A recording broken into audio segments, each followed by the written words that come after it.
Hey, Flame here, and welcome to the FlameHisWorld commentary of Entwined. Now, Entwined is a PlayStation 4 game that's kind of a little bit abstract in concept. Like, this opening cutscene sort of tips you off a little bit about what's going on here, in that there's like this bird and this fish that are implied to be like soulmates, and they're just sort of kept apart for one reason or another, which, again, it's abstract. It's very open to interpretation as to what it actually is. Like, that could be like a metaphor for, say, like a long distance relationship or a long distance friendship or something along those lines. It could also just be representative of human interaction, or just interaction of beings in general, the way that sometimes you can be close but still far apart.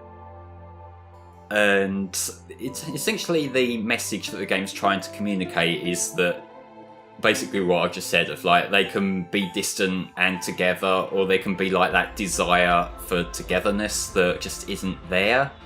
It's kind of an interesting thing what they got going on there, and it's given it's one of these experience games. Yes, I'm going to keep stealing that word from Richie at every opportunity I get.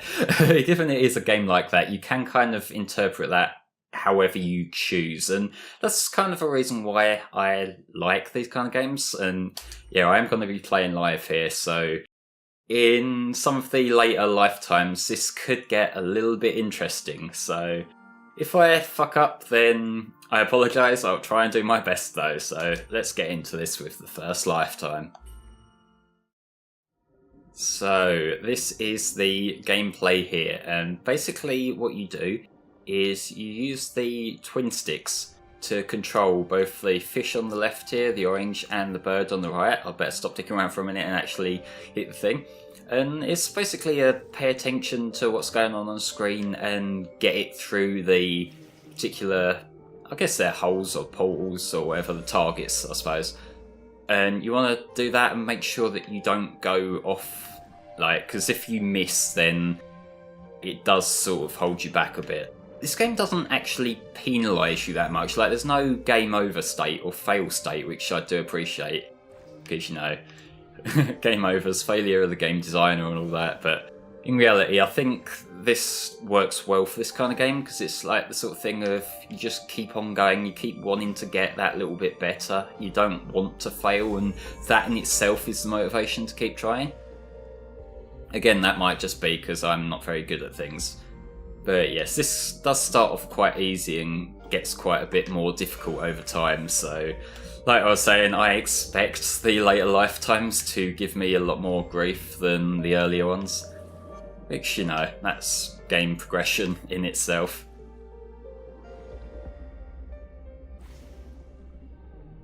And yeah, there may be points during this where I'm not really talking that much, and that's because I kind of like to soak in this game at times, because you can see already that the visuals are absolutely gorgeous. Like, you can completely lose yourself in this tunnel here, which, again, that's kind of the point, is incredibly immersive, which, you know, when you're playing a game like this, that just, you're there for the atmosphere as much as you are the gameplay. So I definitely do love that it's got this going on.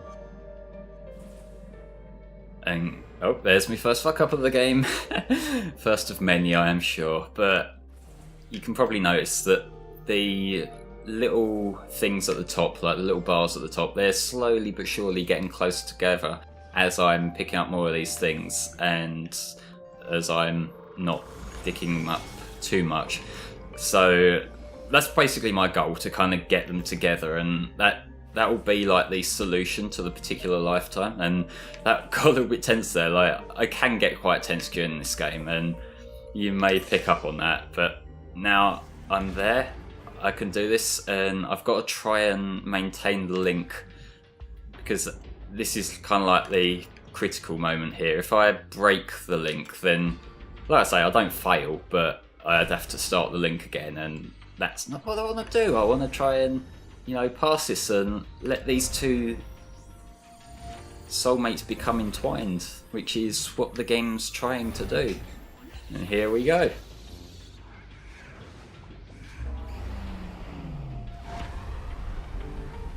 yes, at the end of the lifetime is, well, there are these little segments here where you basically want to fill up your gauge here by picking up the orange and blue little collectibles here, and you can do some like spinning there and do all kinds of cool movements. But ultimately this is kind of like the resolution to the particular lifetime, and now I can do me L1 and R1 and create this really pretty looking trail behind me. And once I've worn it all back down, then the portal will open, and then that will be the proper solution or resolution to this lifetime. And that was not the most elegant ending there, just crash into the tower. But hey, I'm not perfect or anywhere close to it. So now the portal should have opened up, and there it is. And that is our first pair becoming entwined.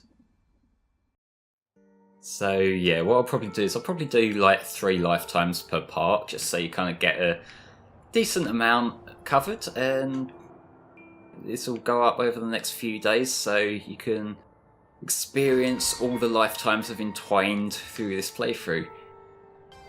And that goes on the assumption that I'm not going to screw them all up in the first like couple of gates. Yes, each of the lifetimes has its own distinct kind of style of imagery to it.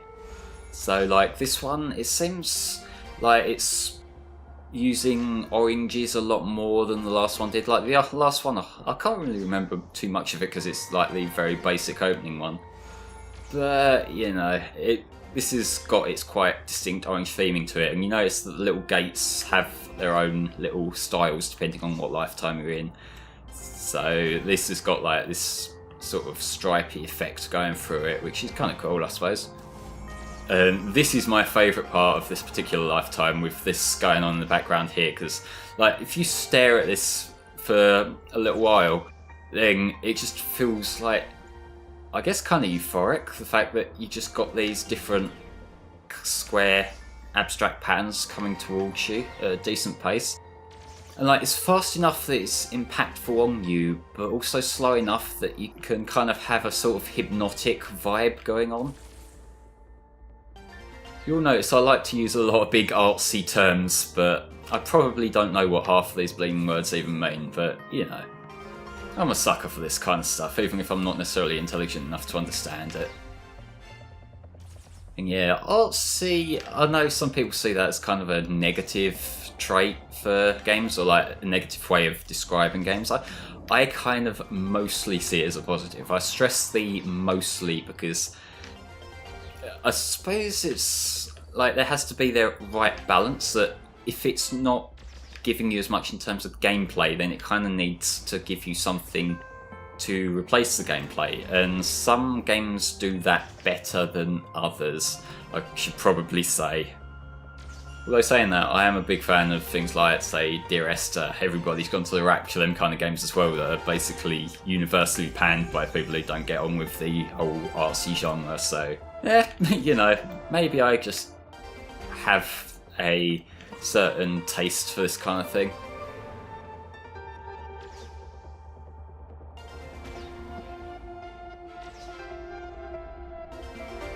But I kind of need to work on not screwing up as much as I'm going through these gates here, because I've had a few little rough hits so far.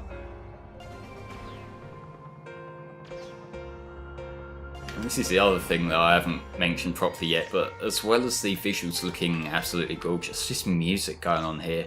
It's just so kind of relaxing, and I just really like it. It's an extra level of ambience that's maybe really complementary to what's going on here.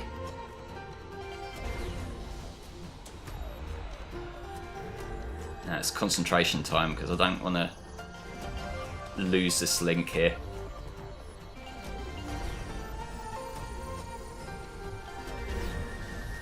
When I have to move both of them together, that's usually when I start messing things up, because I'm not programmed for that kind of multitasking. And there we go.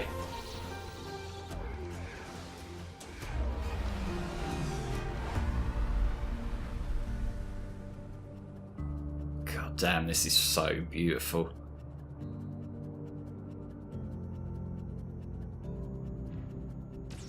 And I suppose this is another thing that's quite open to interpretation as to like the setting of the ending area where the bird and the fish become entwined. In that this you saw at the start, we've got a kind of Ferris wheel thing there, you see it. And that's possibly meant to represent something. It might also just be the representation of happiness in the fact that like that's a positive, exciting thing, and let's actually try and pick up some of these things here rather than just waste them all or fly straight past them.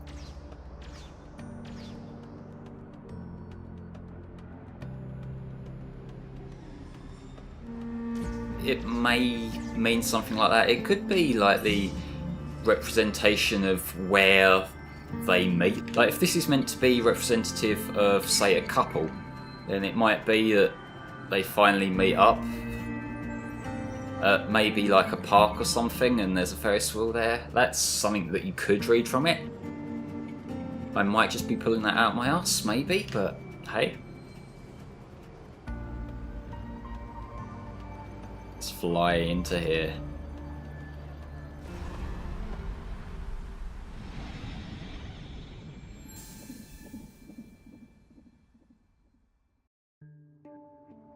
So, third lifetime.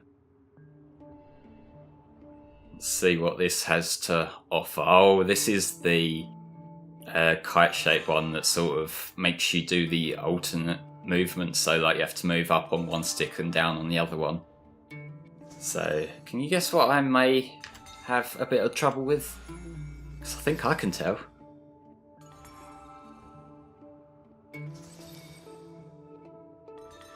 Because there's two ways that you could potentially like hold your sticks here. You could just constantly keep your thumb on it the whole time and just do the movement that way, which is probably the intended way.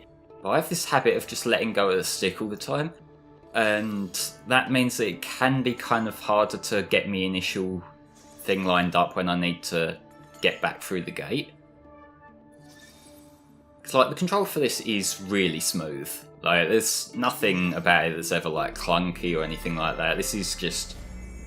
it moves fluidly as you would expect it to. So, any, like, janky movements you might see on screen, they're down to me. I can't really blame the game in any way here. So, now I've kind of put myself in the firing line. Let's see how well this lifetime's gonna go.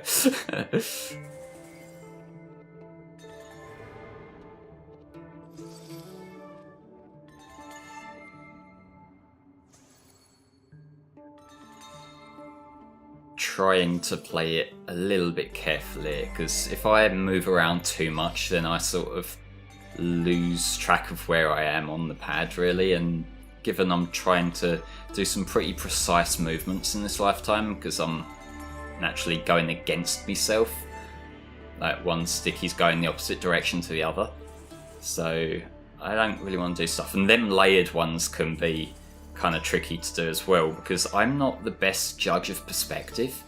Like, this game does show perspective pretty well, to give it credit, but when I see all the colours and then I see a bit later that one of them's a bit further down than the other one, I do kind of catch myself out a little bit.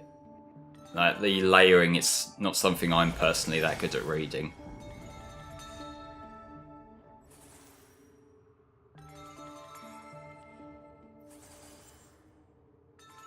That's kind of a difficult pattern as well, because it sort of overlaps, but sort of not really.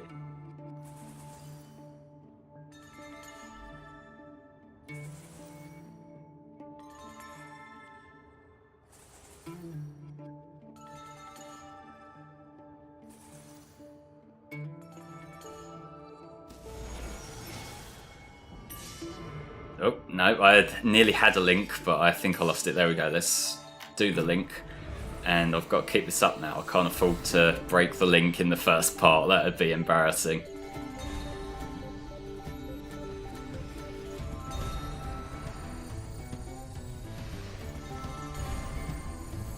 It'd be really embarrassing to break the link in the first part, not gonna lie. So where are we gonna be this time? Oh, this is the ice area, and look at this. Look at that reflection of the crescent moon down there. That is gorgeous. I am totally down for this aesthetic. Let's try not to keep crashing into stuff. Because like the game itself looks gorgeous, but the actual character direction, that's up to me right now to make sure that I flow as beautifully and elegantly as this game's kind of designed for me to do.